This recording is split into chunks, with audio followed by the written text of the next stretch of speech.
மத்தேயு எழுதின சுவிசேஷம் 2ஆம் அதிகாரத்தை திருப்பிக் கொள்வோம். The Gospel of Matthew chapter 2. அதில் முதல் 12 வசனங்களை நம்ம எல்லாரும் சேர்ந்து வாசிக்க போகிறோம். மைக்ல ஒருத்தர் வாசிங்க, மாறி மாறி நம்ம வாசிப்போம். மத்தேயு எழுதின சுவிசேஷம் 2ஆம் அதிகாரம் முதல் 12 வசனங்கள். ஏரோது ராஜாவின் நாட்களிலே யூதேயாவில் உள்ள பெத்லகேமிலே இயேசு பிறந்த பொழுது கிழக்கிலிருந்து சாஸ்திரிகள் எருசலேமுக்கு வந்து, யூதருக்கு ராஜாவாக பிறந்திருக்கிறவர் எங்கே? கிழக்கிலே அவருடைய நட்சத்திரத்தை கண்டு அவரை பணிந்து கொள்ள வந்தோம் என்றார்கள். ஏரோது ராஜா அதை கேட்ட பொழுது அவனோடு கூட எருசலேம் நகரத்தார் அனைவரும் கலங்கினார்கள். அவன் பிரதான ஆசாரியர் ஜனத்தின் வேதபாரகர் எல்லாரையும் கூடி வர செய்து கிறிஸ்துவானவர் எங்கே பிறப்பார் என்று அவர்களிடத்தில் விசாரித்தான். அதற்கு அவர்கள், யூதேயாவில் உள்ள பெத்லகேமிலே பிறப்பார். அது என்னவென்றால், யூதேயா தேசத்தில் உள்ள பெத்லகேமே, யூதாவின் பிரபுக்களில் நீ சிறியதல்ல, என் ஜனமாகிய இஸ்ரவேலை ஆளும் பிரபு உன்னிடத்திலிருந்து புறப்படுவார் என்று தீர்க்கதரிசியினால் எழுதப்பட்டிருக்கிறது என்றார்கள். அப்பொழுது ஏரோது சாஸ்திரிகளை ரகசியமாய் அழைத்து நட்சத்திரம் காணப்பட்ட காலத்தை குறித்து அவரிடத்திலே திட்டமாய் விசாரித்து, நீங்கள் போய் பிள்ளையை குறித்து திட்டமாய் விசாரியுங்கள், நீங்கள் அதை கண்ட பின்பு நானும் வந்து அதை பணிந்து கொள்ளும்படி எனக்கு அறிவியுங்கள் என்று சொல்லி அவர்களை பெத்லகேமுக்கு அனுப்பினான். ராஜா சொன்னதை அவர்கள் கேட்டு போகையில், இதோ அவர்கள் கிழக்கிலே கண்ட நட்சத்திரம் பிள்ளை இருந்த ஸ்தலத்திற்கு மேலே வந்து நிற்கும் வரைக்கும் அவர்களுக்கு முன் சென்றது. அவர்கள் அந்த நட்சத்திரத்தை கண்டபோது மிகுந்த ஆனந்த சந்தோஷம் அடைந்தார்கள். அவர்கள் அந்த வீட்டுக்குள் பிரவேசித்து பிள்ளையையும் அதன் தாயாகிய மரியாளையும் கண்டு சாஷ்டாங்கமாய் விழுந்து அதை பணிந்து கொண்டார்கள். தங்கள் பொக்கிஷங்களை திறந்து பொன்னையும் தூப வர்க்கத்தையும் வெள்ளை போளத்தையும் அதற்கு காணிக்கையாக வைத்தார்கள். சேர்ந்து வாசிப்போம். பின்பு அவர்கள் ஏரோதினால் எச்சரிக்கப்பட்டு திரும்பி போக வேண்டாம் என்று சொப்பனத்தில் தேவனால் எச்சரிக்கப்பட்டு வேறு வழியாய் தங்கள் தேசத்திற்கு திரும்பி போனார்கள். ஹல்லேலூயா. ஆண்டவருடைய நாமம் மகிமைப்படுவதாக. இந்த சம்பவத்தை பலமுறை நாம் கேட்டிருக்கிறோம், வாசித்திருக்கிறோம். சாஸ்திரிகள், ஞானிகளை குறித்து வேதம் சொல்கிறது. இயேசு பிறந்த பொழுது இயேசுவை பார்ப்பதற்காக ஞானிகள் அங்கே பெத்லகேமுக்கு வந்தார்கள் என்று சொல்லி இந்த சம்பவம் சொல்லி நம்ம பார்க்கிறோம். இந்த சம்பவத்தில் தான் நட்சத்திரங்களை குறித்து போடப்பட்டிருக்கிறது. சாஸ்திரிகளுக்கு நட்சத்திரம் தோன்றி அவர்கள் அதை கண்டு அதை பின்பற்றி அங்கே பெத்லகேமுக்கு வருகிறார்கள், இயேசுவை பணிந்து கொள்கிறார்கள் என்று சொல்லி பார்க்கிறோம். இந்த சாஸ்திரிகளுடைய வாழ்க்கையிலிருந்து இன்றைக்கு சிலவற்றை நான் உங்களோடு பகிர்ந்து கொள்ள விரும்புகிறேன். ஆண்டவரை தேடுகிற நம்முடைய வாழ்க்கையில இந்த சாஸ்திரிகளுடைய இந்த குணங்கள், ஒரு 4 காரியங்கள் நம்முடைய வாழ்க்கையில நிச்சயமாகவே சவாலாக இருக்க வேண்டும் என்று சொல்லி நான் விரும்புகிறேன். 4 காரியங்கள். விசேஷமாக முதல் 10 வசனத்திலே ஒரு காரியம் சொல்லப்பட்டிருக்கிறது. அது சாஸ்திரிகள் இயேசுவை தேடி வந்தார்கள் என்று சொல்லி. 11ஆம் வசனத்திலே 2 காரியம் சொல்லப்பட்டிருக்கிறது. சாஸ்திரிகள் பணிந்து கொண்டார்கள், காணிக்கை வைத்தார்கள் என்று சொல்லப்பட்டிருக்கிறது. 12ஆம் வசனத்திலே அவர்கள் தேவனால் எச்சரிக்கப்பட்டு வேறு வழியாய் திரும்பி போனார்கள் என்று பார்க்கிறோம். இந்த 4 காரியங்கள் விசேஷமாக இந்த சாஸ்திரியுடைய வாழ்க்கையில நம்ம பார்க்க முடியும்.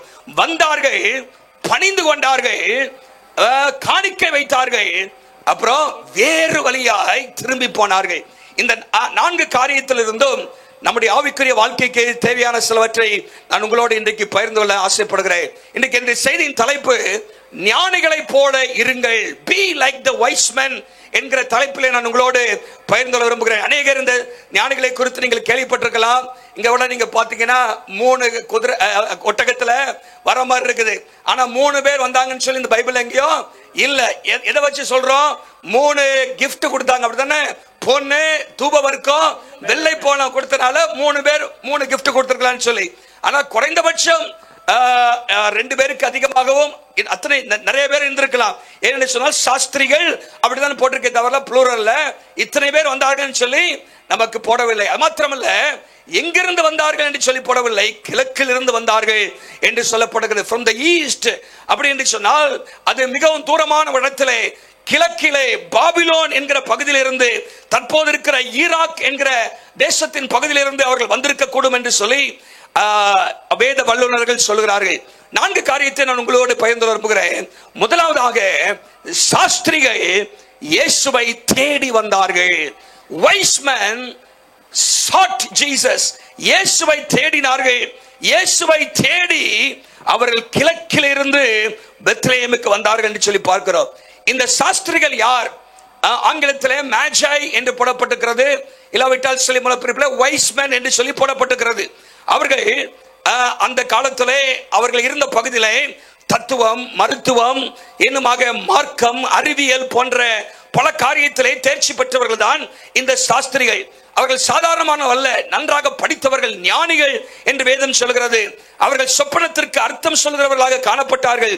வான சாஸ்திரத்தை அறிந்திருந்தார்கள் என்றெல்லாம் பார்க்கிறோம். அவர்கள் கிழக்கு பகுதியிலே, இஸ்ரவேலின் கிழக்கு பகுதியிலே பல மைல்கள் தூரத்துக்கு அப்பால் இருந்து அவர்கள் இயேசுவை தேடி வந்தார்கள் என்று பார்க்கிறோம்.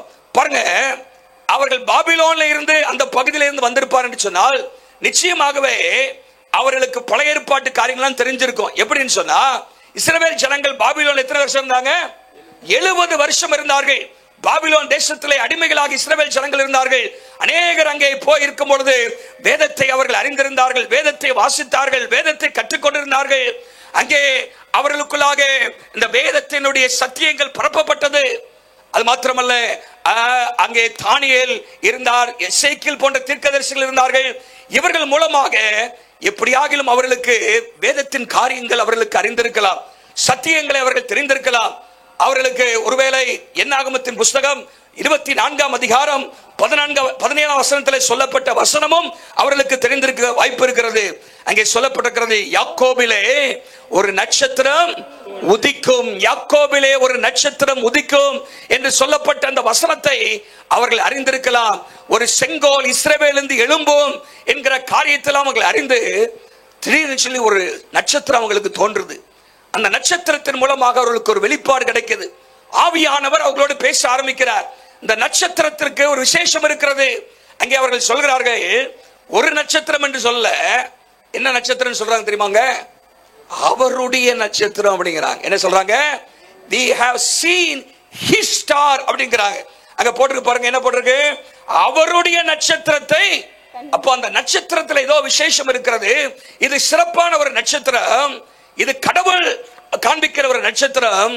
இந்த நட்சத்திரம் மேசியாவுடைய பிறப்பை காண்பிக்கிறது என்பதை அவர்கள் பரிசுத்த ஆவியானவரால் வெளிப்படுத்தப்பட்டவர்களாக அவர்கள் வருகிறத நம்ம பார்க்கிறோம். நல்லா கவனிங்க, இவர்கள் ஒரு இடத்துல இருக்கிறாங்க, நட்சத்திரம் தோன்றுது, இயேசுவை பார்க்க வேண்டும் என்று விரும்பி வருகிறார்கள்.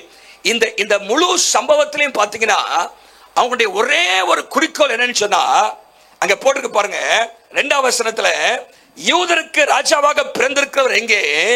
கிழக்கிலே அவருடைய நட்சத்திரத்தை கண்டு அவரை பணிந்து கொள்ள வந்தோம்.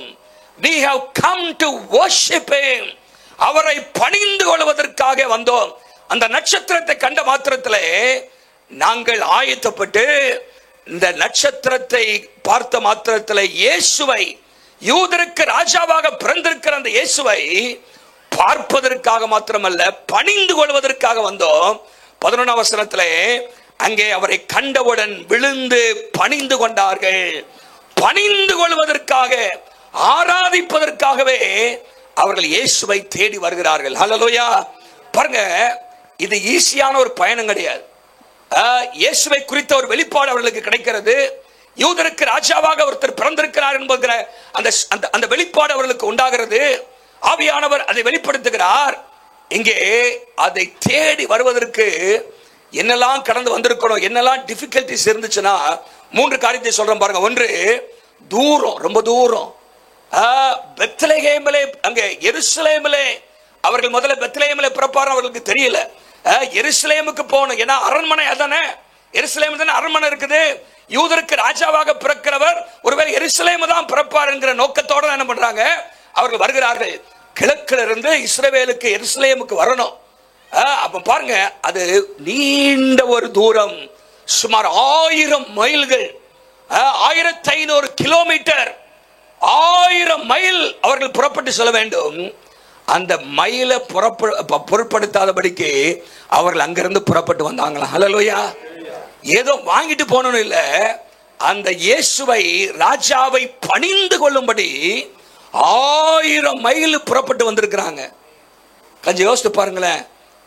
அவருடைய நோக்கம்லாம் ஒன்னே ஒண்ணுதான். only purpose was to worship Jesus. அதற்காக ஏன் இங்கே இருந்து பணிந்து கொள்ளக்கூடாதா அப்படி அவங்க யோசிக்கல. இந்த நட்சத்திரம் காண்பிக்கிற திசைக்கு நேராக நாங்கள் போக வேண்டும் என்று சொல்லி அவர்கள் மிகவும் தூரமான இடத்துல இருந்து 1000 மைல்கள், சுமார் 1500 கிலோமீட்டர்கள் தாண்டி அவர்கள் வருகிறார்கள். பாருங்க, பேரியர் ஆஃப் டிஸ்டன்ஸ், ஒரு பெரிய தூரம் என்கிற ஒரு தடை இருந்துச்சு. அதை அவ பொருட்படுத்தல. இந்த ராஜாவை பார்க்கணும். ஹல்லேலூயா. இன்னைக்கு எத்தனை பேர் அப்படி தூரத்தை தாண்டி வருவதற்கு, கொஞ்சம் தூரம் சர்ச் ரொம்ப தூரம்னா இன்னைக்கு என்ன பண்றாங்க மக்கள், வீட்டில இருந்து பார்த்துடலாம், ஆராதனை அட்டன் பண்ணிக்கலாம் அப்படிங்கிற யோசனைகள் இன்னைக்கு நிறைய பேருக்கு வருது. இன்றைக்கு பாருங்க, இங்க பொருட்படுத்தாது இவ்வளவு தூரமா அப்படிங்கிற யோசனை அவங்களுக்கு இல்லை. அது மாத்திரமல்ல, டிஸ்டன்ஸ் மாத்திரமல்ல, டிஃபிகல்ட்டியா இருக்குது. என்னன்னு சொன்னா ஈஸியா போயிட முடியாது. இன்னைக்கு நீங்க 1500 மைல், 1000 மைல், 1500 கிலோமீட்டர்னாலே நீங்க அப்படியே அம்பா யோசிக்க வேண்டி இருக்குது. ஆனா இப்ப நமக்கு பிளைட் வசதி இருக்குது, இப்ப நமக்கு பஸ் வசதி இருக்குது, ட்ரெயின் வசதி இருக்குது. ட்ரெயின்ல ஏசில ஃபர்ஸ்ட் கிளாஸ்ல போலாம். பிளைட்ல ஏறினா 1500 கிலோமீட்டரை சில மணி நேரங்களில் கடந்துடலாம். ஆனா அன்னைக்கு அப்படி கிடையாது. ஏரோப்ளேன் கிடையாது, ட்ரெயின் கிடையாது, பஸ் கிடையாது. ஒருவேளை இப்படிப்பட்ட ஒட்டகத்தில் தான் அவர்கள் வந்திருக்க வேண்டும். பாருங்க, அத்தனை அன்னைக்கு எஸ்ரா அவருடைய தலைமையின் கீழே அவர்கள் பாபிலோன்ல இருந்து எருசலேமுக்கு வரும்பொழுது சுமார் 4 மாதங்கள் பயணப்பட்டு வந்தார்களாம். 4 மாதங்கள். அப்படி என்று சொன்னால் குறைந்தபட்சம் 4 மாதங்கள், அதிகபட்சமாக 1 வருஷம் கூட அவர்களுக்கு ஆயிருக்கலாம்னு சொல்றாங்க. உடனே இயேசு பிறந்த உடனே அவர்கள் முன்னணியில் வந்து இயேசுவை பார்க்கல. சுமார் பல மாதங்கள் கழித்து தான் இயேசுவை வந்து பார்க்க வந்தார்கள். அவன் பாருங்க, தூரம் மாத்திரம் இல்ல, ஈஸியாவும் போக முடியாது. வசதி வாய்ப்புகள் அன்றைக்கு இல்லை. போற வழியில என்னது ஹோட்டலும் கிடையாது. இன்னைக்கு நம்ம என்ன பண்ண போற வழியில அங்க எங்க சாப்பிட்டுக்கலாம்னு வச்சுப்போம். எல்லாத்தையும் சாப்பாடு என்ன பண்ணணும், பேக் பண்ணணும். அவ்வளவு சாப்பாடெல்லாம் எடுத்துக்கிட்டு நீங்கள் பிரயாணப்பட வேண்டும். ஹோட்டல்ல பாத்துக்கலாம்னு சொல்லி சொல்ல வசதிகள் கிடையாது, ஹைவேஸ் கிடையாது, போக்குவரத்து வசதிகள் கிடையாது. கடினமான பாலைவனங்கள், மலைகள், ஆறுகள் எல்லாம் கடந்து வர வேண்டும். அது எல்லாத்தையும் பொருட்படுத்தாம நாங்கள் ராஜாவை பணிந்து கொள்ள வந்தோம்னு சொல்றாங்க. பாருங்க எவ்வளவு பெரிய அர்ப்பணம் அதுல இருக்குன்னு யோசித்து பாருங்களேன். பேரியர் ஆஃப் டிஸ்டன்ஸ், தூரம் ஒரு அதை அவங்களுக்கு பொருட்படுத்தல. வர கடின பாதைகளை குறித்து அவர்கள் பொருட்படுத்தவில்லை. அது மாத்திரமல்ல, நீங்கள் அங்கே வந்து எருசலேமுக்கு வந்து விடுகிறார்கள். பல நாட்கள் பயணம் செய்து எருசலேமுக்கு வந்த பிற்பாடு ஏரோதுன்னு ஒரு ஆள் அங்க உட்கார்ந்து இருக்கிறார். ஏரோது, ஹெரோட் தி கிரேட், ஏரோது ராஜா. இவரை குறித்து பாத்தீங்கன்னா இவர் ரொம்ப மோசமான ஆளு, கொலகார பாவி. அவர் என்னது, ஏரோது பயங்கர மர்டரஸ் மேன். அவனுக்குள்ளாகவே கொலை அந்த எண்ணம் இருந்துகிட்டே இருக்கும் எப்பவுமே. யாரும் தனக்கு போட்டியா வர்றதுக்கு அவர் இடம் கொடுக்கவே மாட்டார். நீங்க பாத்தீங்கன்னா அவர் தான் பின்னாடி 2 வயதுக்குட்பட்ட பிள்ளைகள் எல்லாம் கொலை செய்வதற்கு என்ன பண்றாரு, உத்தரவு கொடுக்கிறார். ஆனா அதுக்கு முன்னாடி நீங்க பாத்தீங்கன்னா நிறைய பேர் குடும்பத்திலே காலி பண்ணி இருக்கிறார். சொந்த அம்மாவை கொலை செஞ்சிருக்கிறாரு, சொந்த பிள்ளைகள் 2 பேரை கொலை செய்திருக்கிறாரு. அது மாத்திரமல்ல, அங்கே பாருங்க மனைவிகள், நிறைய மனைவிகளை கொலை செஞ்சிருக்கிறாரு. இங்கே இயேசு பிறந்துட்டாருன்னு சொல்லி கேள்விப்படும் பொழுது 2 வயதுக்குட்பட்ட அநேக சிறு பிள்ளைகள் எல்லாம் கொலை செய்ய உத்தரவு கொடுக்கிறதை பார்க்கிறோம். ஒரே கொலை தான் அவங்க குடும்பத்தில் என்னது காலி பண்றது. பாருங்க, அவர் சாவும் போது கூட மக்கள் அவரை பிடிக்காது நிறைய பேருக்கு. ஆகவே நான் சாவும் போது சிலராவது அழுவணுங்கிறதுக்காக அவர் என்ன செஞ்சாரானா, இந்த தேசத்தில் இருக்கிற முக்கியமான நல்ல என்னது அறிமுகமான சில நபர்களை பிடிச்சிட்டு வந்து அவங்கள கொலை செய்யுங்க. நான் செத்து போன நாள்ல அவங்கள கொலை செய்யுங்க. ஒருவேளை மக்கள் எனக்காக அழலாட்டா கூட அவங்களுக்காக அழட்டும், நான் செத்த அன்னைக்கு சிலர் கண்ணீர் வடிக்கணும் அப்படின்னாராம். எவ்வளவு படுமையாக இருந்திருப்பாரு பாருங்க. நான் செத்த அன்னைக்கு எவனோ சந்தோஷப்பட்டு கண்ணீர் வடிக்காம இருக்க கூடாது. நல்ல ஆட்களை சிலரை கொன்னுட்டு அவங்களுக்காக என்ன பண்ணும், நான் செத்த அன்னைக்கு கண்ணீர் வடிக்கணும்னு சொல்ற அளவுக்கு அவர் மோசமானவனா இருந்தார். இவன் பாருங்க, இங்க சாஸ்திரிகள் வருகிறார்கள். வந்தவுடனே நேரம் எருசலேமுக்கு தான் வருகிறார்கள். அங்கேதான் அரண்மனை இருக்கிறது. அங்கே வந்து யூதருக்கு ராஜாவாக பிறந்திருக்கிறவரை நாங்கள் பணிந்து கொள்ளணும்னு சொல்றாங்க. உடனே ஏரோது கேட்கிறாரு, எனக்கு நான் தானே ராஜா, வேற என்னையா ராஜா பிறந்திருக்கிறாரு அப்படின்னு சொல்லிட்டு அப்படிப்பட்ட ஒரு நபரை அறிந்து கொண்டு அவரை நானும் வந்து வணங்கணும் விரும்புறேன் அப்படின்னு சொல்லி உள்ள வந்து மோசமான திட்டத்தோடு கூட அப்போ நீங்க போய் கண்டுபிடிச்சிட்டா திரும்பி வந்து எங்களுக்கு சொல்லுங்க அப்படின்னு சொல்லி அனுப்புறதை பார்க்கிறோம். என்ன சொல்ல வரேன்னா, இப்படிப்பட்ட ஒரு மனுஷனை சந்திக்கக்கூடிய சூழ்நிலை வருது. ஆபத்தும் அங்க இருக்கிறது, தூரம் இருக்கிறது, கடினமான பாதை இருக்கிறது, அங்கே ஆபத்தும் இருக்கிறது. இதெல்லாம் தாண்டி இயேசுவை பணிந்து கொள்ள வராங்க. ஒரு அல்ல சொல்லுங்க பார்க்கலாம். இன்னைக்கு நல்ல வசதிகள் இருந்தாதான் கர்த்தரை பணிந்து கொள்கிறார்கள் நிறைய பேர். இயேசுவை ஆராதிப்பதற்கு பாருங்க, இந்த இடத்துல they sacrificed time, they sacrificed money, they sacrificed the comforts. அவருடைய நேரத்தை தியாகம் செய்தார்கள். வேற வேலை இல்லை அவங்களுக்கு. எத்தனை மணி நேரங்கள், எத்தனை நாட்கள் பயணம் செய்து வந்தார்கள், பணத்தை செலவழித்து வந்தார்கள். அத்தனை நாட்கள் சாப்பிடுவதற்கும் தங்குவதற்கும் பல காரியங்களை செய்வதற்கும் ஒரே ஒரு நோக்கம் தான், அந்த இயேசுவை பார்த்து நாங்கள் வணங்க வேண்டும். ஹல்லேலூயா. நேரத்தை, பணத்தை, அது மாத்திரமல்ல சௌகரியங்களை தியாகம் செய்தார்கள். They sacrificed the comforts. நல்லா கவனிங்க, இந்த சாஸ்திரிகள் முதல் நூற்றாண்டிலே வாழ்ந்தவர்கள். அவர்கள் இன்றைக்கு நம்மோடு பேசுகிறார்கள், நம்ம எச்சரிக்கிறார்கள். நீங்கள் சௌகரியத்தை தேடி கர்த்தரை ஆராதிக்கிறீங்களா? நாங்கள் சௌகரியத்தை எல்லாம் விட்டுட்டு தான் இயேசுவை தேடி வந்து பணிந்து கொண்டங்கிறாங்க. ஹல்லேலூயா. இயேசுவை தேடுவது என்பது சும்மா வந்து வசதி வாய்ப்போடு தேடுறதல்ல, தியாகத்தோடு கர்த்தரை தேடணும். ஹல்லேலூயா. எப்போ அதை தேடுவேன்னு சொன்னா, இந்த ராஜா யார், when we understand and acknowledge the worth of Jesus, இயேசுவுடைய மதிப்பு என்ன, இயேசு எப்படிப்பட்டவர், அவர் யார் என்பதை உண்மையாகவே அறிந்திருந்தோம் என்று சொன்னால் அவரை ஆராதிப்பதற்கு எந்த தியாகமும் செய்வன ஆயத்தமா இருப்போம். இன்றைக்கு அவர் யார் என்பதை நாம் சரியாக புரிந்து கொள்ளாததால்தான் இன்றைக்கு அநேக காரியங்களை விளையாட்டாக எடுத்துக்கொள்கிறோம்.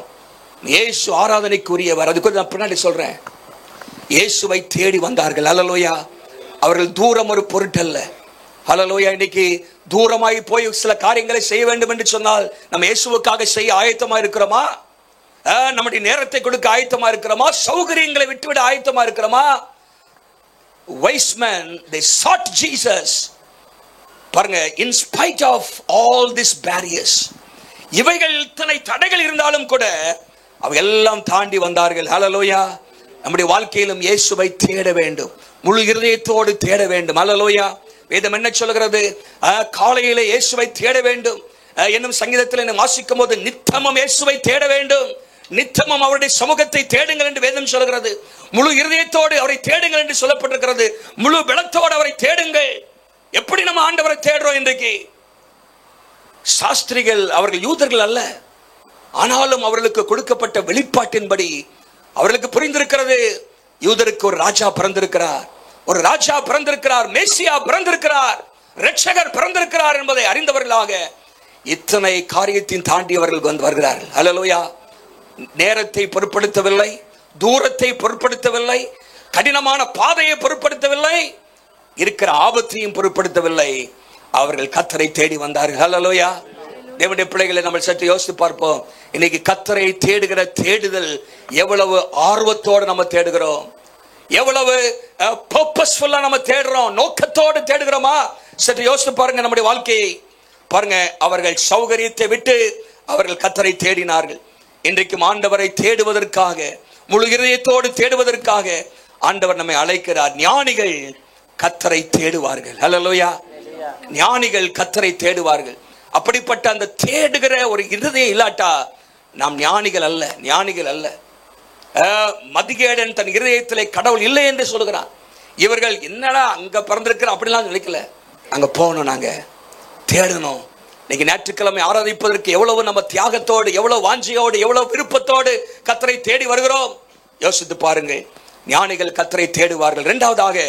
இரண்டாவதாக நீங்க பாத்தீங்கன்னா, இந்த வாழ்க்கையில நீங்க பார்க்கும்போது அவர்கள் எப்படி ஆண்டவரை தேடினார்கள் என்று சொன்னால் தேடுகிறார்கள். அடுத்ததாக நீங்க பாத்தீங்கன்னா 11ஆம் வசனத்துல ஞானிகள் கர்த்தரை ஆராதித்தார்கள், பணிந்து கொண்டார்கள். 2 முறை இங்கே சொல்லப்பட்டிருக்கிறது. முதல் வசனத்திலும் 2ஆம் வசனத்தில் சொல்லப்பட்டிருக்கிறது, நாங்கள் பணிந்து கொள்ள வந்தோம். We have come to worship. 11ஆம் வசனத்துல பிள்ளையை கண்டு பணிந்து கொண்டார்கள், சாஷ்டாங்கமாய் விழுந்து பணிந்து கொண்டார்கள். ஹல்லேலூயா. அப்படியே சாஷ்டாங்கமாக they fell prostrate and they worshiped Jesus என்று சொல்லி பார்க்கிறோம். நல்லா கவனிங்க. இன்னைக்கு யார் ஞானி? படித்தவர்கள் அல்ல, விஞ்ஞானிகள் அல்ல, தேசத்தின் தலைவர்கள் அல்ல. யாரு உண்மையான தேவன் என்பதை அறிந்து அவருக்கு முன்பாக சாஷ்டாங்கமா வெல்றாங்களோ அவர்கள் தான் கர்த்தருடைய பார்வையில் ஞானிகள். ஹல்லேலூயா. those who fall down at his feet, அவருடைய பாதத்திலே விழுந்து அவரை பணிந்து கொள்கிறவர்கள். படிச்சிருக்கலாம், ஆனால் நம்முடைய வாழ்க்கையில மெய் தெய்வத்தை அறிந்து அவரை பணிந்து கொள்கிற அந்த இருதயம் இருக்கிறதா? கர்த்தரை ஆராதிப்பதற்கு எத்தனையோ நமக்கு காரணங்கள் இருக்கிறது. நமக்கு அவர் செய்த காரியங்களுக்காக அவரை ஆராதிக்க வேண்டும், செய்து கொண்டிருக்கிற காரியங்களுக்காக ஆராதிக்க வேண்டும். அது மாத்திரமல்ல, நமக்கு செய்ய போகிறேன் என்று சொல்லி கர்த்தர் வாக்கு பண்ணின காரியத்துக்காக அதை நினைத்து ஆண்டவரை துதித்து ஆராதிக்க வேண்டும். நம்முடைய ஆண்டவர் ஒருவரே ஆராதனைக்கு பாத்திரர். ஹல்லேலூயா. இந்த உலகத்துல நிறைய பேரை புகழலாம், ஆனா ஆராதனை ஒரே ஒருத்தருக்கு தான் தகும். only one person in the entire universe is worthy of worship. அவர் ஒருத்தர் தான் ஆராதனைக்கு உரியவர். இவர்கள் வந்து பணிந்து கொண்டார்கள். அவரெல்லாம் சொல்லுங்க பார்க்கலாம். பணிந்து கொண்டார்கள். நல்லா கவனிங்க. அவங்க முதல்ல அவங்க பொருளை கொடுக்கறதுக்கு முன்பாக தங்களை அர்ப்பணிச்சாங்க. they gave themselves before they gave what they had. அவங்க வைத்திருக்கிறதை கொடுப்பதற்கு முன்பாக அவர்கள் என்ன செஞ்சாங்க? தங்களை கொடுத்தார்கள், தங்களை அர்ப்பணித்து பணிந்து கொண்டார்கள் என்று சொல்லி பார்க்கிறோம். அது மாத்திரமல்ல, அங்க வீட்டுக்கு போறாங்க. வீட்டுக்குள்ள இப்போ இயேசு அங்கே முன்னணியத்தில் இல்ல, ஒரு வீட்டுக்குள்ள இருக்கிறார். கொஞ்ச நாட்கள் ஆயிடுச்சு இயேசு பிறந்துப்போம். எங்கே இருக்கிறாங்கன்னா அங்க மரியாதை இருக்கிறாங்க, மற்றவர்கள் இருக்கிறாங்க. அங்க போட்டுக்கு பாருங்க, பிள்ளையும் அதன் தாயாகிய மரியாதையும் கண்டு யாரை பணிந்து கொண்டாங்களா? மரியாதை சேர்த்து பணிந்து கொண்டாங்களா? இல்ல. மரியாதை பார்க்கிறாங்க. மரியாதை வளர்ந்தாள், ஆனா பிள்ளை தொட்டில கிடக்கிற பிள்ளை. எதை வணங்குறாங்க? பிள்ளைய வணங்குறாங்க, இயேசுவை வணங்குகிறார்கள். நல்லா கவனிங்க. இன்னைக்கு நிறைய நேரத்துல நம்ம தவறான காரியத்தை இன்னைக்கு மக்கள் வணங்குகிறார். அவர்கள் மரியாதை வணங்கவில்லை. அந்த ஞானிகளுக்கு தெரியும் இயேசுதான் ஆராதனைக்கு பாத்திரர். ஹல்லேலூயா. ஹல்லேலூயா. இயேசு மாத்திரமே. அன்றைக்கு இயேசு சிறு பிள்ளையா இருந்தார், ஆனாலும் அவர்களுக்கு தெரியும் இது ராஜா, இது சாதாரண ஒரு பிள்ளை அல்ல, இது யூதருக்கு ராஜாவாக, சர்வலோகத்தின் ராஜாவாக பிறந்திருக்கிற பிள்ளை என்பதை அறிந்து இயேசுவை வணங்கினார்கள். ஹல்லேலூயா. இன்னைக்கு யாரை நம்ம வணங்குறோம்? நம்ம வணங்குற நபர் சரியான நபரா என்று சொல்லி நம்ம பார்க்க வேண்டும். நல்லா கவனிங்க. அவருடைய ஆராதனையில் சில பகுதி நான் சொல்றேன் பாருங்க. சில காரியங்களை, some of the characteristics of their worship. அவர்கள் எப்படி கர்த்தர் இயேசுவை பணிந்து கொண்டு ஆராதித்தார்கள்? முதலாவதாக அந்த பணிந்து கொள்ள வேண்டும் என்பதே அவருடைய மனசின் யோசனையாவே இருந்துச்சு. போய் பணிந்து கொள்ளணும், பணிந்து கொள்ளணும், பணிந்து கொள்ளணும், பணிந்து கொள்ளணும், ஆராதிக்கணும். பணிந்து கொள்ளுங்கிற வார்த்தை இங்கிலீஷ்ல worship, ஆராதனைங்கிற வார்த்தையை பயன்படுத்தலாம். ஆராதிக்கணும், ஆராதிக்கணும். So that worship was intentional. இன்டென்ஷனலா, அதாவது திட்டத்தோடு போறாங்க, ஒரு நோக்கத்தோடு போறாங்க. ஒரே ஒரு நோக்கம் தான், இயேசுவை ஆராதிக்கணும். ஏன்னா அதுக்காகவே அவர்கள் வருகிறத நம்ம பார்க்கிறோம். அதற்காகவே அவர்கள் வீட்டை விட்டு வந்தார்கள், அதற்காகவே அங்கே பிரயாணம் செய்தார்கள், அதற்காகவே பொன் பொருள் தூப வர்க்கத்தையும் அவர்கள் கொண்டு வந்தார்கள். இன்டென்ஷனலா, அப்படின்னா திட்டத்தோடு நோக்கத்தோடு அவர்கள் ஆராதித்தார்கள். அதுவே அவருடைய வாழ்க்கை நோக்கமாகவே இருந்துச்சுன்னு பார்க்கிறோம். பாருங்க, அவங்க இருதயெல்லாம், அந்த இருதயெல்லாம் இயேசுவை ஆராதிக்கணும், இயேசுவை ஆராதிக்கணும், இயேசுவை உயர்த்தணும், இயேசுவை மகிமைப்படுத்தணும். அதிலேயே தன்னுடைய இருதயத்தை பதிச்சு வச்சிருந்தாங்க. ஹல்லேலூயா. ஆகவே அதனால அவங்க எந்த சிந்தனையும், அவங்க கஷ்டத்தெல்லாம் பார்க்கல. அவங்க இருதயெல்லாம் இயேசுவை பார்க்கணும், இயேசுவை கண்டுபிடிச்சிடணும், இயேசுவை போய் பணிஞ்சிடணும் அப்படிங்கிற அந்த இதுலயே, since they had set their heart in worshiping Jesus, அவங்க அதே நோக்கத்தோடு வந்தாங்க, அதே இலக்கத்தோடு வந்தாங்க. பாருங்க, ஏனோ தானோ என்று சொல்லி அவர்கள் அங்கே இயேசுவை பணிந்து கொள்ள வரல, ஒரு திட்டத்தோடு வந்தாங்க. ரெண்டாவது பாத்தீங்கன்னா, their worship was volitional, விருப்பத்தோடு வந்தாங்க, விருப்பத்தோடு. ஹல்லேலூயா. போங்கப்பான்னு யாரும் தள்ளி விடல அவங்கள. யாரும் தள்ளி விட்டாங்களா ஞானிகளை? இல்லாட்டு துப்பாக்கி முனையில போய் ஆராதிச்சுட்டு வா அப்படின்னு வச்சாங்களா? இல்ல. nobody forced them. அவங்க வீட்டை விட்டு போய் தூரமா பயணம் பண்ணிட்டு நீ இயேசுவை ஆராதிச்சுட்டு தான் வரணும்னு யாரும் அவங்கள உந்தி தள்ளவும் இல்லை, யாரும் ஃபோர்ஸ் பண்ணல. அது அவங்க சொந்த விருப்பத்தோடு வந்தாங்க. ஹல்லேலூயா. நல்லா கவனிங்க. இயேசுவை ஆராதிப்பதற்கு அவர்கள்ட்ட ஒரு விருப்பம் இருந்தது, நோக்கம் இருந்தது, விருப்பமும் அங்கே இருந்தது. யாரும் அவர்களை தள்ளல. நிறைய பேரை ஜெபம் பண்ணி தள்ள வேண்டியா இருக்குது. ஆராதனை, சர்ச்சுக்கு போ, பைபிள் வாசி. இன்னைக்கு விருப்பம் ஆண்டவரை தேடுவதற்கு, ஆண்டவரை ஆராதிப்பதற்கு இவர்களுக்கு பாருங்க யாரும் தள்ளல, அவங்களா ஏவப்பட்டு வந்தார்கள், விருப்பத்தோடு வந்தார்கள். அது மாத்திரமல்ல, அவர்கள் சரி பார்த்து யார்கிட்டையும் சொல்லிட்டு நாங்களா ஞானிகள், நீங்க போய் பார்த்துட்டு வாங்கப்பான்னு சொல்லி யார்கிட்டையும் காசு காணிக்கை கொடுத்து அனுப்பல. அவங்க நேரம் அவங்களே வந்தாங்க. Their worship was personal, தனிப்பட்ட விதத்தில் வந்தாங்க. நல்லா கவனிங்க, இதுல 2ஆம் வசனத்துல சொல்லப்பட்ட காரியத்தை நீங்க பாருங்க. இல்லாட்ட முதல் வசனத்துல நீங்க என்ன போட்டிருக்க அப்படின்னு சொன்னா, எருசலேமுக்கு வந்து, எல்லாம் சொல்லுங்க, வந்தார்கள். எங்கிருந்து வந்தார்கள்? கிழக்கிலிருந்து வந்தார்கள். எங்கிருந்து வந்தாங்க? கிழக்கிலிருந்து வந்தார்கள். எப்படி வந்தாங்க? நட்சத்திரத்தை கண்டு அப்படின்னு சொல்லி 2ஆம் வசனத்துல பாருங்க, நட்சத்திரத்தை கண்டு வந்தார்கள். 4வதாக பணிந்து கொள்ள வந்தார்கள்.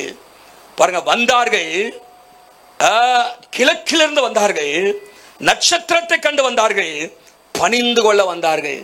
இதெல்லாம் நீங்க பாத்தீங்கன்னா அவங்களுக்கு விசுவாசம். இந்த நட்சத்திரம் ஒரு விசேஷத்த நட்சத்திரம், சாதாரண நட்சத்திரம் கிடையாது. ஹல்லேலூயா. இந்த நட்சத்திரத்தில் ஒரு விசேஷம் இருக்கிறது என்பதை அறிந்தவர்களாக விசுவாசத்தோடு அவர்கள் புறப்பட்டு வராங்க. அவங்களுக்கு ஒரு விசுவாசம் இருக்குது. அவங்க போய் ஒண்ணுமே இல்லை அப்படின்னு வரல, ஏதோ ஒன்று இருக்குதுப்பா, நிச்சயமா இந்த நட்சத்திரத்தை பின்பற்றினா இந்த மேசியாவை நம்ம பார்க்க முடியும் என்கிற அந்த அவங்களே வராங்க. பாருங்க, நல்லா கவனிங்க, நம்முடைய ஆராதனை தனிப்பட்ட விதத்தில் இருக்கணும். ஹல்லேலூயா. யாரோ நமக்காக ஆராதிப்பாங்க, யாரோ நமக்காக ஊழியம் செய்வாங்க, யாரோ நமக்காக சர்ச்சுக்கு போவாங்கன்னு இல்லை. ஒவ்வொரு தனிநபரும் தனித்தனியாக கர்த்தரை ஆராதிக்க வேண்டும். ஹல்லேலூயா. தனியாக கர்த்தரை தேட வேண்டும், தனிநபராக கர்த்தருக்கு ஆராதனை செய்ய வேண்டும். அப்புறம் பாத்தீங்கன்னா their worship was emotional. அவங்க ஆராதனை பாத்தீங்கன்னா உணர்ச்சி பூர்வமா இருந்துச்சு. இந்த வசனத்துல ஒரு பகுதி இருக்குது, 10ஆம் வசனத்துல, அந்த நட்சத்திரம் அங்கே பெத்லகேமிலே அந்த பிள்ளை இருக்கிற இடம் வரைக்கும் வந்து நின்றது. 9ஆம் வசனத்துல அந்த இடத்தை வந்து பிள்ளைய பார்த்த உடனே அவர்களுக்கு மிகுந்த ஆனந்த. இதுல வந்து நிறைய வார்த்தை போட்டிருக்காங்க. இங்கிலீஷ்ல பாருங்க, they rejoiced with exceedingly great joy அப்படின்னு போட்டிருக்கு. they rejoiced ன்னு போடல, சந்தோஷப்பட்டாங்கன்னு போடல. they rejoiced with joy அப்படின்னு போடல, மகிழ்ச்சியோடு சந்தோஷப்பட்டாங்கன்னு போடல, ஆனந்த சந்தோஷப்பட்டார்கள். அதுவும் வார்த்தையில விவரிக்க முடியல, எப்படி எழுதுறது, என்னது வார்த்தையே இல்ல. ஆகவேதான் ஆசிரியர் எப்படி எழுதுறாரு, நான் மத்திய எங்க எழுதியிருக்கா, மிகுந்த ஆனந்த, என்ன சொல்லப்பட, மிகுந்த மிகுந்த மிகுந்த மிகுந்த ஆனந்த சந்தோஷம் அடைந்தார்கள். அப்படிதான் இருக்கணும். அப்படின்னா பிள்ளைய பார்த்தோன்னே அத்தனை தூரம் பயணப்பட்டு வந்திருக்கான், களைப்பா இருந்திருப்பாங்கல்ல, பிள்ளைய பார்த்துட்டோம்ப்பா அப்படின்னு வரல, பார்த்தவன குதிக்கிறான். அவன் என்னது குதிக்கிறான், கட்டி பிடிக்கிறான். பாருங்க, அவங்க பாருங்க இமோஷனலா சத்தம் போடுற, ஐயா பிள்ளைய பார்த்துட்டோம், யோசிதருக்கு ராஜாவாக பிறந்திருக்கிற பார்த்துட்டோம் அப்படின்னு சொல்லி கட்டி பிடிச்சிருப்பான், குதிச்சிருப்பான். அதான் ஆனந்த சந்தோஷம், ஆனந்த கண்ணீர் வடிச்சிருப்பாங்க. நம்ம வந்த நோக்கம் நிறைவேறிச்சியா, இயேசுவை பார்த்துட்டோயா. பாருங்க, அதுதான் மிகுந்த நம்ம வாழ்க்கையில கர்த்தருக்குள்ளாக எப்படிப்பட்ட சந்தோஷம் இருக்குதா, அது அழகவே இல்லை. பாருங்க, மிகுந்த ஆனந்த, நட்சத்திரத்தை கண்ட பொழுது சந்தோஷம் அடைந்தார்கள் போடல, ஆனந்த சந்தோஷம் அடைந்தார்கள் போடல, மிகுந்த ஆனந்த சந்தோஷம் அடைந்தார்கள். ஹல்லேலூயா. அப்படின்னா அவங்களால அதை வெளிப்படுத்தவே முடியல. இன்னைக்கு அப்படி கர்த்தரை தேட வரதுல ஒரு சந்தோஷம் இருக்கா நமக்கு? ஐயோ அப்படின்றதா இருக்குது. நிறைய பேரை பார்த்தாலே, முகத்தை பார்த்தாலே நமக்கு ஏகப்பட்ட தேவை இருக்குது, வியாதி இருக்குது, இப்படியா நினைக்கிறோம். இயேசுவை பார்க்கறதுல ஒரு சந்தோஷம் இருக்கணும். ஹல்லேலூயா. அவர் ராஜாங்க, நம்முடைய அற்புத, அவர் தெய்வம், ரட்சகர். மிகுந்த ஆனந்த சந்தோஷம் அடைந்தார்கள். பாருங்க, அந்த வார்த்தையில பார்த்தீங்கன்னா அதுல சிரிப்பு இருக்கிறது, துள்ளுதல் இருக்கிறது, சத்தம் இருக்கிறது, ஆனந்த கண்ணீர் இருக்கிறது, கட்டிப்பிடிக்கிற அனுபவம் இருக்கிறது, எல்லாம் அதுல இருக்குது. சற்று கற்பனை பண்ணி பாருங்களேன், கண்ணை மூடிட்டு ஒருத்தரும் 3 பேர் தான் போட்டு நம்ம கற்பனை பண்ணியிருக்கிறோம். ஒருவேளை 4 பேரா இருந்திருக்கலாம், 5 பேரா இருக்கலாம். ஒவ்வொருத்தரும் துள்ளுறான் அப்படியே, ஹல்லேலூயா பார்த்துட்டோயா அப்படின்னு. நம்ம வாழ்க்கையிலும் நம்முடைய உணர்வுகளை வெளிப்படுத்தணும் இயேசுவிட்டு. ஹல்லேலூயா. கை தட்டி பாடணும். நிறைய பேர் கையை தட்டுறதே கிடையாது, இப்படி கையை கட்டிட்டு தான் உட்காந்துருக்காங்க. நிறைய பேர் கை தட்ட வேண்டும், சத்தமிட வேண்டும். பாருங்க, பைபிள்ல போட்டிருக்கு, கை தட்டி கர்த்தரை துதியுங்கன்னு சொல்லி, கைகளை உயர்த்தி துதிங்கன்னு சொல்லி. ஆண்டவருடைய சமூகத்தில் வரும்போது கையை தானா உயர்த்துறோமா? பக்கத்துல பார்த்துட்டு உட்கார்ந்துருக்கிறோமா? ஆண்டவரை தேடும் போது கர்த்தரை உயர்த்தணும், கையை உயர்த்தணும், முழங்கால் படியணும், நம்முடைய உணர்ச்சிகளை வெளிப்படுத்தணும். அல்லேலூயா. தாவீதுக்கு பாருங்க எப்படி ஆண்டவரை ஆராதிச்சாராம், நடனமாடி கர்த்தரை துதிச்சாரா. அல்லேலூயா.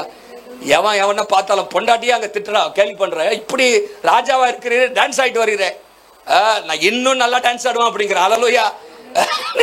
பாருங்க, அங்க இன்னும் நீசராகிறதுக்கு நான் ஆயத்தமா இருக்கிற, யாரை கொடுத்த கவலை இல்லை. என் ஆண்டவர் எங்க இருந்து எங்க தூக்கி வச்சிருக்கிறாரு. ஆடுகளுக்கு பின்னாடி மேய்ச்சிட்டு இருந்த என்ன கொண்டு இங்க ராஜாவை அபிஷேகம் பண்ணி வச்சிருக்கிறாரு. எத்தனையோ தகுதி இல்லவங்க இருக்கிறாங்க எங்க வீட்டிலேயே, அதெல்லாம் விட்டுட்டு என்ன தூக்கி வச்சிருக்கிறாரு.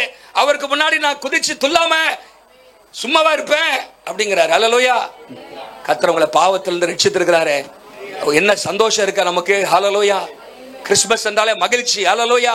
இயேசு நம்மள்ட்ட பிறந்திருக்கிறாரு. முதல்ல நமக்குள்ளாக அந்த சந்தோஷம், மிகுந்த ஆனந்த, சொல்லுங்க மிகுந்த. அது நீங்க இன்னும் கொஞ்சம் நிறைய மிகுந்த கூட போட்டுக்கலாம் அதுல, ஏன்னா அங்க பைபிள்ல போட முடியாது, நல்லா இருக்காது. ஆனா நம்ம சொல்லும் போது மிகுந்த மிகுந்த மிகுந்த ஆனந்த ஆனந்த ஆனந்த சந்தோஷம். ஹல்லேலூயா. அந்த சந்தோஷத்தை கர்த்தர் நம்மகிட்ட வைக்க விரும்புறார். So their worship was emotional என்று பார்க்கிறோம். 2 சாமுவேல் 6:14 தாவீது நடனமாடி கர்த்தரை துதித்தார். கைகளை உயர்த்தி கர்த்தரை துதியுங்கள் என்று வேதம் சொல்கிறது. 134 சங்கீதத்துல 2 வசனத்துல பார்க்கிறோம். ஹல்லேலூயா. பாருங்க, ஆராதனை, அவர்கள் அந்த ஆராதிக்கணுங்கிற நோக்கத்திலேயே இருந்தாங்க. யாரும் அவர்களை கட்டாயப்படுத்தல, விருப்பத்தோட கர்த்தரை ஆராதிச்சாங்க. தனிப்பட்ட விதத்தில் நேராக வந்து கர்த்தரை ஆராதிச்சாங்க. ஹல்லேலூயா. நேராக வரணும். ஹல்லேலூயா. நீங்க ஆராதிக்கணும்.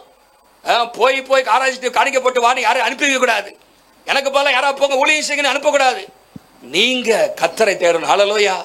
பாருங்க, டோன்ட் வர்ஷிப் பை ப்ராக்ஸி அப்படிம்பாங்க. இன்னொருத்தர் நமக்காக அல்ல, நாம் நம்மை ரட்சித்த கர்த்தருக்கு நாம் தான் ஆராதனை செய்யணும். ஹல்லேலூயா. அப்புறம் their worship was sacrificial as well. அவங்களுடைய ஆராதனையில தியாகமும் இருந்துச்சு. ஹல்லேலூயா. சும்மா ஆராதிக்கல. பைபிள்ல புதிய ஏற்பாட்டுல முதல் முறை ஆராதனைங்கிற வார்த்தைங்க தான் வருது. இங்கிலீஷ்ல worship அப்படின்னு. பழைய ஏற்பாட்டுல ஆராதனைங்கிற வார்த்தை முதல் முறை எங்க வருது தெரியுமா? ஆராதனை worshipங்கிற வார்த்தை எங்க திரும்ப வருது? 22ஆம் அதிகாரம் ஆதிகாமத்துல வருது worshipங்கிற வார்த்தை. எப்போ திரும்ப வருது? ஆபிரகாம் போய் பலி செலுத்துவதற்காக போகிறாரு. வேலைக்காட்ட சொல்ற, நாங்கள் போய் ஆராதித்து விட்டு திரும்பி வருவோம், தொழுது கொண்டு பணிந்து கொண்டு அப்படிங்கிற வார்த்தை இங்கிலீஷ்ல worship இருக்கு. பாருங்க, ஆராதனை என்பது அதுல தியாகம் இருக்க வேண்டும். ஹல்லேலூயா.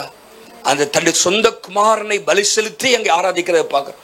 இங்கேயும் பொன் பொருள் தூப வர்க்கத்தை கொண்டு அவர்கள் கர்த்தரை ஆராதிக்கிறார்கள். அதை கொண்டு அடுத்த குறிப்பில் சொல்றேன். பாருங்க, அப்போ அந்த ஆராதனை விருப்பத்தோடு கர்த்தரை ஆராதிக்கணும், உணர்ச்சிகளோடு கர்த்தரை ஆராதிக்கணும், தனிப்பட்ட விதத்தில் கர்த்தரை ஆராதிக்கணும். ஹல்லேலூயா. நம்முடைய வாழ்க்கையில இந்த ஆராதனை ஆண்டவர் ஆராதிக்கணும். நான் பலமுறை சொல்லியிருக்கிறேன். பாருங்க, இயேசு ஒருவரே ஆராதனைக்கு பாத்திர. ஒரு முறை கேட்டாங்களாம், ஒரு பெரிய அரங்கத்துல ஆயிரக்கணக்கான மக்கள் கூடியிருக்கிறாங்க. அப்ப நிறைய பேர் முக்கியமான நபர்கள்லாம் அந்த அரங்கத்துக்கு வராங்க. அப்ப எப்படி மக்களுடைய ரியாக்ஷன் இருக்கும் அப்படின்னு சொல்லி ஒருத்தர் கேட்டாங்க. இங்கிலாந்து தேசத்துல அப்படி கேட்டாங்க. இங்கிலாந்து தேசத்துல பிரபலமான ஒரு நபர் ஷேக்ஸ்பியர், அவரால் புகழ்த்த ஒரு ஆசிரியர், அவர் அந்த அரங்கத்துக்குள்ள வந்தாருன்னா என்ன செய்வாங்க அப்படின்னு கேட்டதுக்கு எல்லாரும் சொன்னாங்களே, எழும்பி நின்று கரை தட்டி வரவேற்பாங்க. என்னது? Standing ovation. எல்லாரும் எழும்பி நின்று அவரை கரந்தட்டி வரவேற்பார்கள். அந்த அரங்கத்திற்குள்ளாக அந்த தேசத்தினுடைய ஜனாதிபதி வின்ஸ்டன் சர்ச்சில் வராரு, பிரைம் மினிஸ்டர். அப்படி வராருன்னா எல்லாரும் மறுபடியும் எழுந்திருச்சு என்ன பண்ணுவாங்கன்னா, கைத்தட்டி வரவேற்பாங்க. இப்படி பெரிய பெரிய பிரபலங்கள் புகழ்பெற்றவர்கள் வரும் பொழுது எழுந்திருந்து அவர்களை கரங்க தட்டி வரவேற்பாங்க. அதே அரங்கத்துக்குள்ள இயேசு வராருன்னு வைங்க, என்ன செய்வாங்க தெரியுமா? எழுந்து நின்று கரங்களை தட்டுறது மாத்திரமல்ல, எல்லாரும் சாஷ்டாங்கமாக விழுந்து கொள்வார்கள். ஹல்லேலூயா. சாஷ்டாங்கமாக விழுந்து கொள்வார்களாம். அதுதான் இயேசுவுக்கு மற்றவர்களுக்கு வித்தியாசம். He alone deserves the worship. மற்றவர்கள் அட்மையர் பண்ணலாம், புகழலாம், ஆனால் இயேசுவை மாத்திரம் தான் ஆராதிக்க வேண்டும். அவர் ஆராதனைக்கு இந்த worth நமக்கு தெரியணும். ஹல்லேலூயா. அவர்கள் இயேசுவை பணிந்து கொள்ள வந்தார்கள். வாழ்க்கையில அந்த பணிகிற இருதயம், submit to worship, அந்த இருதயம் நமக்கு இருக்குதா? உற்சாகமாக கர்த்தரை ஆராதிக்கிறோமா? தியாகத்தோடு கர்த்தரை ஆராதிக்கிறோமா? நீங்கள் ஆராதிக்கிற தேவன் யார் என்பதை அறிந்திருக்கிறோமா? மூன்றாவதாக பார்த்து, அப்போ முதலாவதாக தேடி வந்தார்கள். தூரத்தை பொருட்படுத்தாமல், என்னமாக ஆபத்துக்களை பொருட்படுத்தாமல், கஷ்டங்களை பொருட்படுத்தாமல் இயேசுவை தேடி வந்தார்கள். அல்லேலூயா. தேட வேண்டும். ஞானிகள் இயேசுவை தேடுவார்கள். இரண்டாவதாக ஞானிகள் இயேசுவை ஆராதிப்பார்கள். மூன்றாவதாக ஞானிகள் இயேசுவுக்கு கொடுப்பார்கள். அல்லேலூயா. இயேசுவை யார் என்பதை அறிந்தவர்களாக இயேசுவுக்கு காணிக்கை செலுத்துவார்கள். நல்லா கவனிங்க. இந்த இடத்துல அங்கே சேவிக்கிறதை, கொடுக்கிறதை குறித்து நம்ம இங்க பார்க்கிறோம். இயேசு யார் என்பதை அறிந்திருந்தாங்க அவங்க. இந்த 3 பொருள் கொடுக்குறாங்க பாருங்க. 3 பொருள் என்னெல்லாம் கொடுக்குறாங்க? பொன்னு, தூபவர்க்கம், வெள்ளை போலம். இந்த 3ம் இயேசுவுக்கு சில காரியங்கள் அடையாளமா இருக்குது. பொன்னு யாருக்கு கொடுப்பாங்கன்னா, ராஜாவுக்கு கொடுக்க வேண்டிய பரிசு என்னது? பொன்னு. The gold presents Jesus as a king. ராஜாவாக இயேசு ராஜா, அவருக்கு பொன்னு கொடுக்கிறாங்க. எல்லாம் கவனிங்க. அவர் யார் என்பதை அறிந்து அவர்கள் கர்த்தரை தேடி ஆராதிக்க வராங்க. இன்னைக்கு நீங்களும் நான் ஆராதிக்கிற தேவன் அவர் ராஜாதி ராஜா, கர்த்தாதி கர்த்தர். அல்லேலூயா. அவருக்கு சிறப்பானதை கொடுக்க வேண்டும். சிறப்பானதை. It is a fitting gift. அது ராஜாவுக்கு பொருத்தமான ஒரு காணிக்கை என்று சொன்னால் அது பொன் என்று பார்க்கிறோம். சிறந்தது, விலை மதிப்பெற்றது. அது மாத்திரமல்ல, இது ஒரு தீர்க்கதரிசனத்தோடும் கொடுக்கிறார்கள். இந்த இயேசு இப்போ பிள்ளையா இருக்கலாம், ஆனால் அவர் ராஜாவாக இருக்கிறார். ஒரு நாள் இந்த பூமியை ஆளுகை செய்ய வரப்போகிறார். Hallelujah. It's a foretelling gift also. ஏன்னா அவர்கள் முன்பாகவே இந்த பிள்ளைதான், இங்க பிறந்திருக்கிற பெத்லகேமிலே பிறந்திருக்கிற இந்த பிள்ளைதான் இந்த உலகத்தை ஆளப்போகிற ராஜாவாக வரப்போகிறவர். ஹல்லேலூயா என்பதை அறிந்தவர்களாக அதை கொடுத்தார்கள். அது மாத்திரமல்ல, இந்த பொண்ணை கொடுக்கிறதுக்கு இன்னொரு காரணம் இருக்குது. ஆண்டவர் அங்கே ஒரு அற்புதத்தை செய்கிறார். ஒரு தீர்க்கதரிசனம் நிறைவேறணும். என்ன தீர்க்கதரிசனம்னா, எகிப்திலிருந்து என்ன போட்டிருக்கு பின்னாடி பாருங்க, என் குமாரனை வரவழைத்தேன் என்று சொல்லி எத்தனை வசனத்துல போட்டிருக்கு? அங்கே 15ஆம் வசனத்துல போட்டிருக்கு. அப்படின்னா எகிப்திலிருந்து என்னுடைய குமாரனை. அப்ப இயேசு எகிப்துக்கு போக வேண்டியது இருக்கிறது. அங்கே எகிப்துக்கு போனார். ஏன்னா அங்க ஏரோது ராஜா என்ன பண்றாரு? எல்லா சின்ன பிள்ளைங்களையும் கொலை செய்யணும்னு சொல்லும் பொழுது என்ன பண்றாரு? ஆண்டவர் தேவன் அங்கே மரியாதையும் யோசேப்பை எச்சரித்து கொண்டு போயிருங்க பிள்ளையா அப்படின்னு சொல்லி அவங்க எகிப்துக்கு போறாங்க. இவங்களே பாவம் புறா குஞ்சியை வச்சுதான் என்னது பலி செலுத்துறாங்க. ஏழைகள் எகிப்துக்கு எப்படி போவாங்க? சாப்பாட்டுக்கு என்ன வழி? அதான் ஆண்டவர் பொண்ணை கொடுத்துட்டாருங்க. அல்லேலூயா. அதை தேவையெல்லாம் சந்திப்பதற்கு ஆண்டவர் அங்கே ஒரு தேவையை சந்திக்கிறதை பார்க்கிறோம். foreordained gift.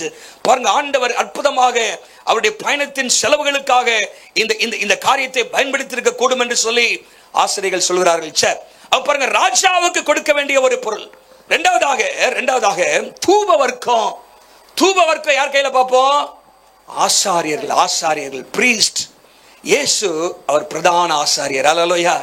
இந்த உலகத்திலே பிரதான ஆசாரியராக இயேசு இந்த உலகத்திலே வந்தார். அல்லேலூயா. மெல்கிசேதேக்கின் முறைமையின்படி வந்த பிரதான ஆசாரியர் இயேசு. அப்ப இயேசு மக்களுக்காக பரிந்து பேசுகிற, மக்களுக்காக திறப்பிலே நிற்கிற ஒரு பிரதான ஆசாரியர் என்பதை அறிந்தவர்களாக அவர்கள் அங்கே தூப வர்க்கத்தை அவருக்கு கொடுத்தாங்க. அல்லேலூயா. தூப வர்க்கத்தை கொடுத்தார்கள். இயேசுவுடைய பிரதான ஆசாரியத்துவத்தை குறித்து நீங்கள் எபிரேயர் புத்தகத்தில் வாசிக்க முடியும். அங்க என்ன சொல்லப்பட்டிருக்கிறது? இயேசுவுடைய பிரதான ஆசாரியத்துவம் அது நித்தியமானது. அல்லேலூயா. நித்திய பிரதான ஆசாரியத்துவம், வல்லமையான பிரதான ஆசாரியத்துவம்.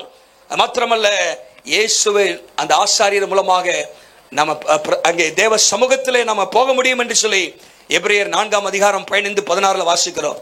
நம்ம ஆராதிக்கிற தேவன் அவர் ராஜாதி ராஜா. அல்லேலூயா. நம்ம ஆராதிக்கிற தேவன் அவர் பிரதான ஆசாரியர். அல்லேலூயா. அவர் மாறாத பிரதான ஆசாரியர். அது மாத்திரமல்ல, 3வது என்னத்தை கொடுத்தாங்க? வெள்ளை போலத்தை கொடுத்தார்கள். வெள்ளை போலம் எதுக்குன்னு சொன்னா, வெள்ளை போலம் மரித்த சடலத்தை அதை எம்பாம் பண்றதுக்காக பயன்படுத்தப்படும். அது கெட்டு போகாம இருப்பதற்காக அதை அந்த சப்ஸ்டன்ஸ் மர் என்கிற அந்த பொருளை பயன்படுத்துவார்கள். இப்ப இயேசு நமக்காக மரிக்க பிறந்திருக்கிறார். Jesus came to die for us as our propitiation. நமக்கு பாவத்திற்கு பரிகாரமாக இயேசு பிறந்திருக்கிறார் என்பதை குறிப்பதற்காக அவர்கள் வெள்ளை போலத்தை வைக்கிறாங்க. நல்லா கவனிங்க, எனக்காக மரித்த இயேசு. அல்லேலூயா. இயேசு நமக்காக மரித்திருக்காவிட்டால் இன்னைக்கு நமக்கு அந்த ரட்சிப்பு இல்லை. நம்முடைய பாவத்தின் பரிகாரம் இந்த உலகத்திலே ஒரே ஒருவர் தான், இயேசு கிறிஸ்து. இயேசு ராஜா, இயேசு பிரதான ஆசாரியர். அது மாத்திரமல்ல, இயேசு நம்முடைய பாவத்திற்காக பரிகாரம் செலுத்த வந்தவர். ஹல்லேலூயா. பாவத்திற்காக பரிகாரம் செலுத்த வந்தவர், ஜீவனை கொடுக்க வந்தவர், கடவுளுக்கும் மனிதனுக்குமான பாலத்தை இணைக்க வந்தவர் ஆண்டவராய் இயேசு கிறிஸ்து. இன்றைக்கு மனிதன் எத்தனையோ முயற்சி பண்ணி கடவுள்கிட்ட போல நினைக்கிறான். எந்த முயற்சியும் கடவுள்கிட்ட கொண்டு போக முடியாது. இயேசு இல்லாம தேவத்திட்ட யாரும் போக முடியாது. ஹல்லேலூயா. சமயத்தில் ஒரு சம்பவத்தை வாசித்தேன். சில ஆண்டுகளுக்கு முன்பாக இங்கிலாந்துல லிவர்பூல் என்கிற இடத்துல ஒரு பெரிய ஒரு கட்டடத்துல, அந்த கட்டடத்துல விசேஷமாக செயிலர்ஸ், இந்த பயணம் பண்றவங்க, கப்பல் பயணம் பண்றவங்கலாம் வந்து தங்குவாங்களாம். அப்போ அந்த அந்த இடத்துல என்ன ஆச்சுன்னா, கொஞ்சம் மாடியில 3வது 4வது மாடியில என்ன ஆச்சுன்னா, பயங்கரமான தீ பிடிச்சிருச்சான். தீ பிடித்து விட்டது. அங்க நிறைய பேர் இருக்கிறாங்க. அப்போ என்ன செய்யறாங்கன்னா, எப்படி காப்பாற்றுவது என்று சொல்லி திகைத்து கொண்டிருக்கும் பொழுது, ஏணியை கொண்டு வாங்க, ஏணியில ஏறி ஏதாவது பண்ணுவோம், தண்ணி அடிப்போம், மண் போடுவோம் அப்படின்னு சொல்லி ஏணியை கொண்டு வாங்கிட்டு இருக்காங்க. நீளமான ஏணியை கொண்டு வந்திருக்காங்க பாருங்க. ஏணியை கொண்டு சோத்துல சாச்சா அங்கே கொஞ்சம் பெரிய கேப் இருக்குது. என்னது, ஏணி எங்க போது மேல போட்டு எட்ட மாட்டாங்கதான். அப்போ ஒருத்தர் சொன்னாராம், பரவாயில்ல, ஏணி உச்சிக்கு நான் போய் நான் அந்த ஜன்னலை பிடிச்சுக்கிறேன். அப்ப என் மேல ஏறி என்ன பண்றோம், அவங்க ஏணியில இறங்கி வரட்டும்னு சொல்லி ஒருத்தர் மேல ஏறி என்ன பண்ணாராம், ஏணி எட்டல மேல போல, இந்த ஏணியை மாத்திரம் பயன்படுத்தி அங்க உள்ள மக்களை காப்பாற்ற முடியாது. அப்போ ஒருத்தர் சொன்னாராம், நான் ஏணி உச்சியில நான் ஏறிட்டு அங்க உள்ள கம்பியை அந்த ஜன்னலை பிடிச்சுக்கிறேன், என் மேல ஏறி ஏணில இறங்கி மக்களே வரட்டும்னு சொல்லி அவர் ஏறினாராம் பாருங்க. நிறைய பேர் அப்படி ஏறி ஏறி என்ன பண்ணாங்களா, ஏறியில் இறங்கி அவர்கள் கீழே இறங்கி பலர் காப்பாற்றப்பட்டார்களாம். ஆனா எல்லாம்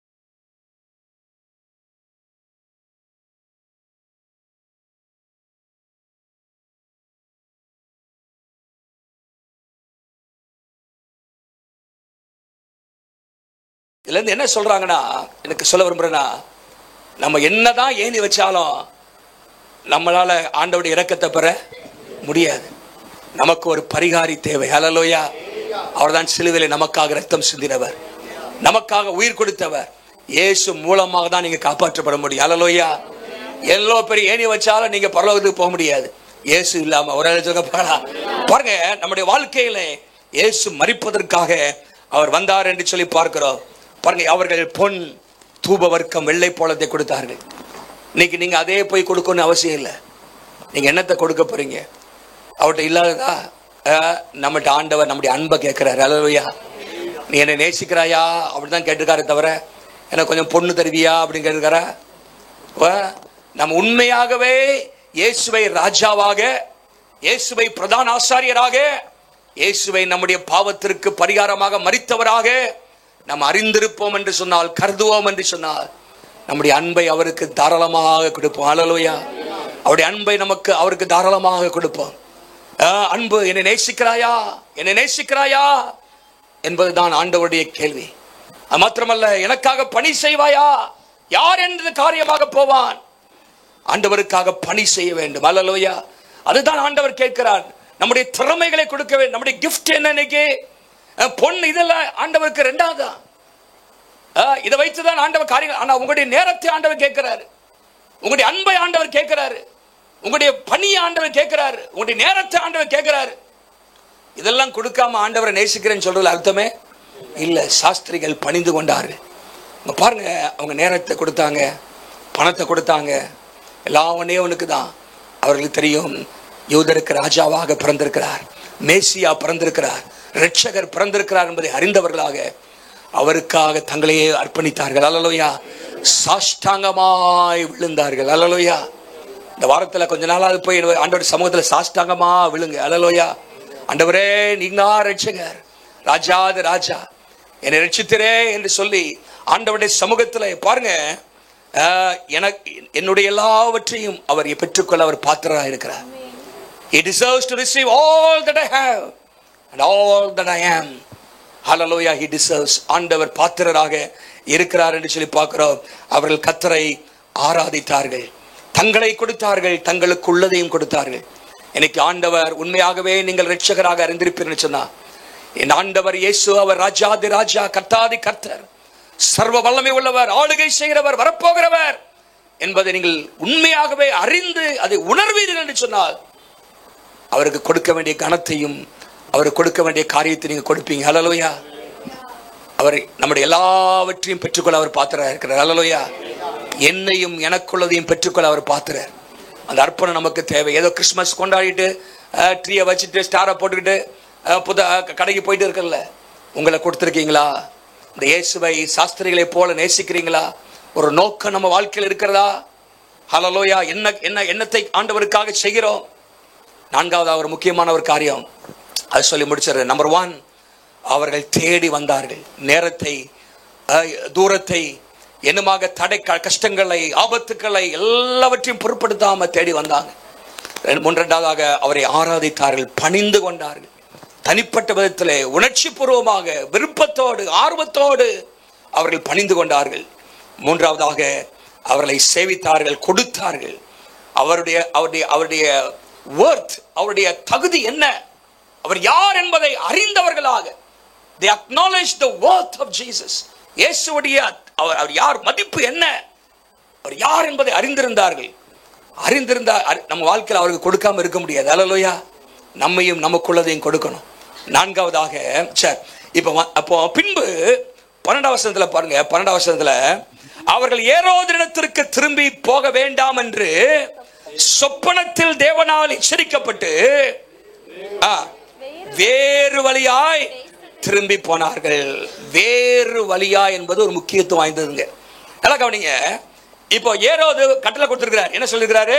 பிள்ளைய பார்த்தவொடனே எங்க இருக்குது எங்க இருக்கு சொல்லிட்டு போ அப்படின்னு இருக்காரு. சொன்னாரா இல்லையா?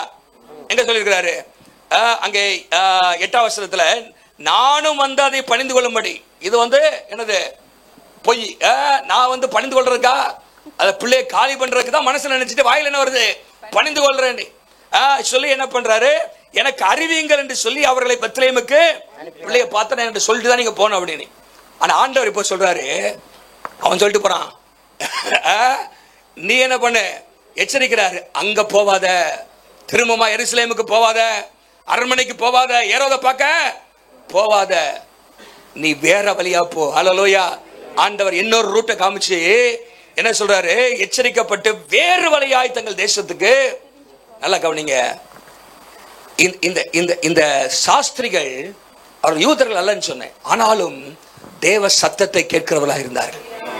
தேவனுடைய எச்சரிப்பை ஏற்றுக்கொள்கிறவர்களாக இருந்தார்கள். மனுஷனுடைய சத்தத்தை காட்டிலும் தேவனுடைய சத்தத்துக்கு கீழ்ப்படியவர்களாக இருந்தார்கள்.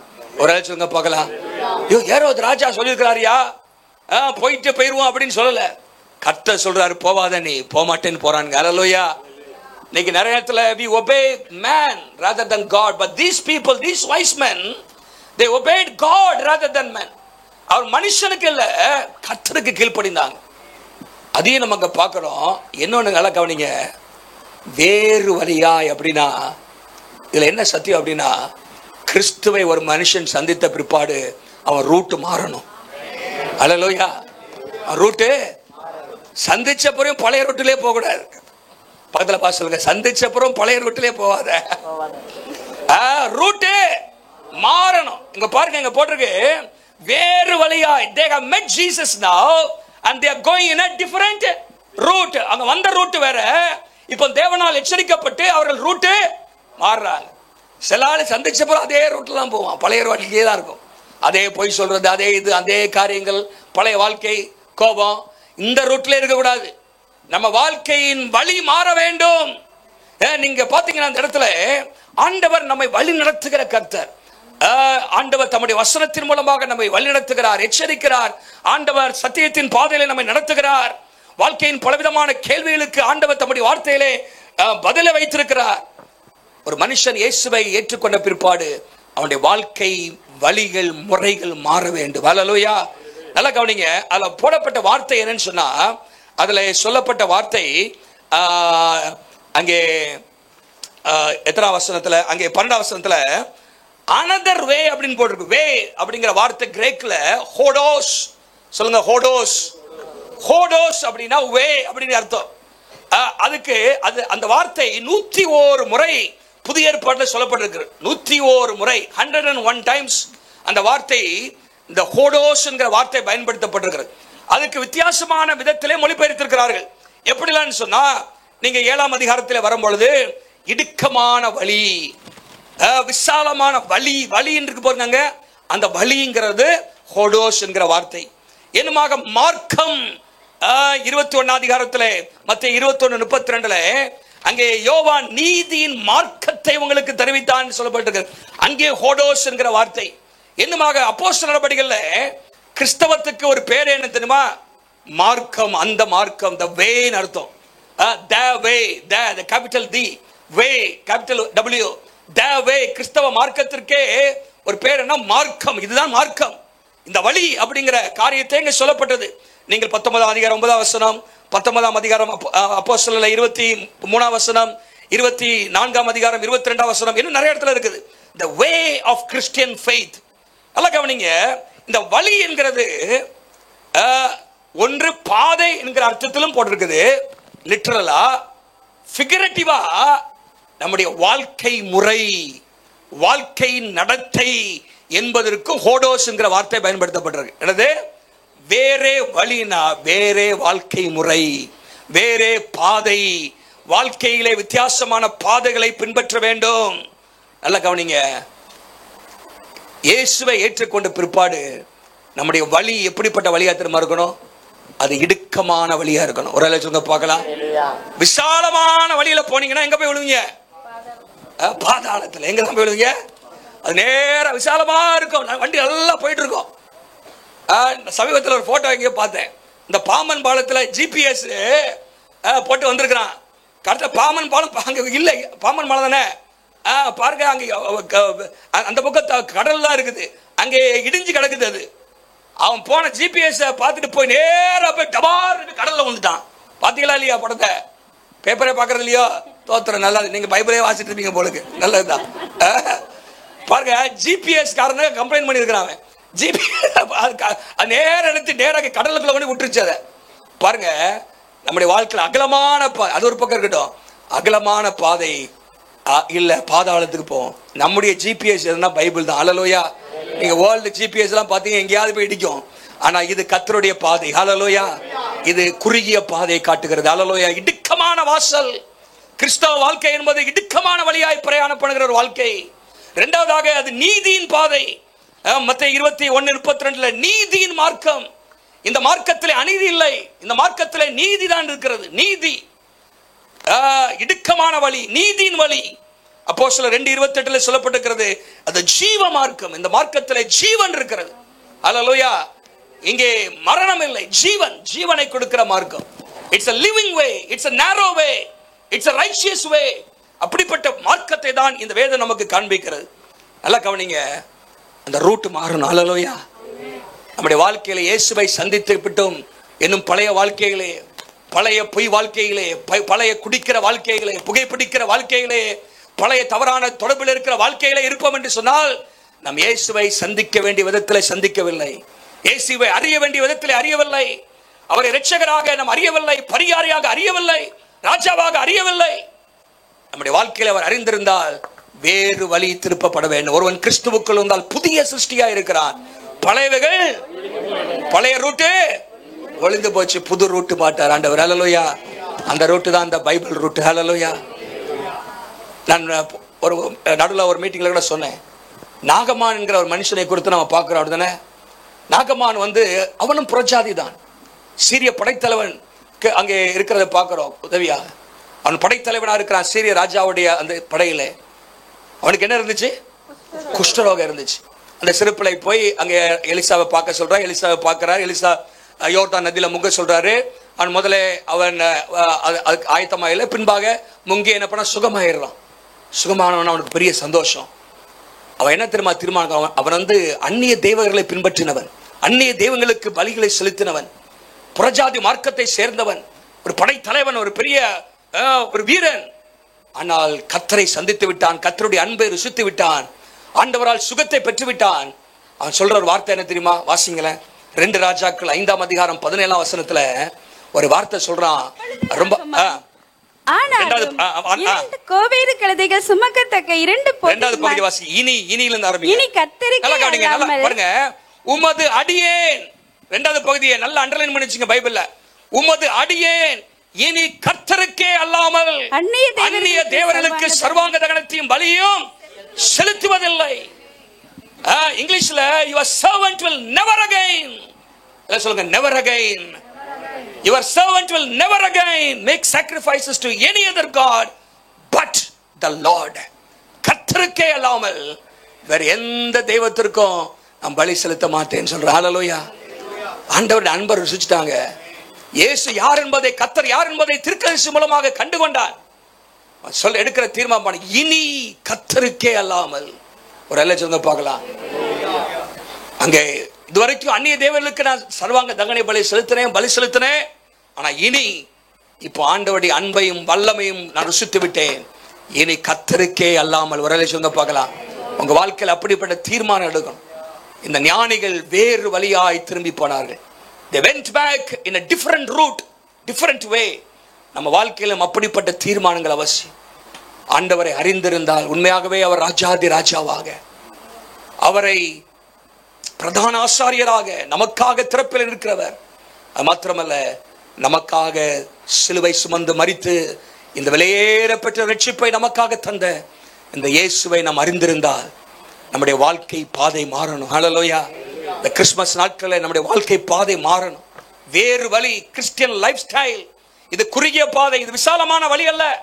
இது நீதியின் பாதை, இது அநீதியின் பாதை அல்ல. இது பரிசுத்த பாதை, இது பாவத்தின் பாதை அல்ல. இது நித்திய பாதை. ஹல்லேலூயா. இது நித்தியத்துக்கு கொண்டு செல்கிற பாதை, இது ஜீவ பாதை. இந்த பாதையில செல்வதற்கு தீர்மானம் எடுக்கணும். ஹல்லேலூயா.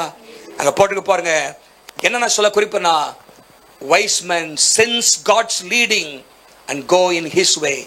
இயேசுவை, அதாவது ஞானிகள் கர்த்தருடைய சத்தத்தை கேட்டு அவர் வழியில் நடப்பார்கள். ஹல்லேலூயா. அவர் காட்டுகிற வழியில் நடப்பார்கள். எல்லாம் சொல்லுங்க, அவர் காட்டுகிற வழியில் நடப்பார்கள். ஞானியான் இருக்கணும்னு சொன்னா அவர் காட்டுகிற வழியில் நடக்கணும். நீ வந்த பாதையில, உனக்கு தெரிஞ்ச பாதையிலே போகக்கூடாது, உங்களுக்கு தெரிஞ்ச பாதையிலே போகக்கூடாது, அவர் காட்டுகிற பாதையிலே போகணும். ஹல்லேலூயா. பாருங்க, அதுதான் நாங்க பார்க்கிறோம். 4 காரியங்கள் முதல் 10 வசனத்திலே தேடி வருகிறத பார்க்கிறோம். 11 வசனத்திலே பணிந்து கொண்டார்கள், காணிக்கை கொடுத்தார்கள். 12 வசனத்துல வேறு பாதையாய் சென்றார்கள். இந்த நாளும் கர்த்தருடைய பார்வையில நீங்க ஞானியா இருக்குன்னு சொன்னா, ஒரு 21ஆம் நூற்றாண்டின் ஞானியா இருக்குன்னு சொன்னா, இவர்கள் முதல் நூற்றாண்டின் ஞானிகள். இந்த 21ஆம் நூற்றாண்டின் ஞானிகளாக கர்த்தர் நம்மை மாற்றுவாராக. ஹல்லேலூயா. இதே சம்பவத்துல இன்னும் 2 மக்களை போட்டிருக்கு. இந்த ஏரோத கூட சொன்னேன்.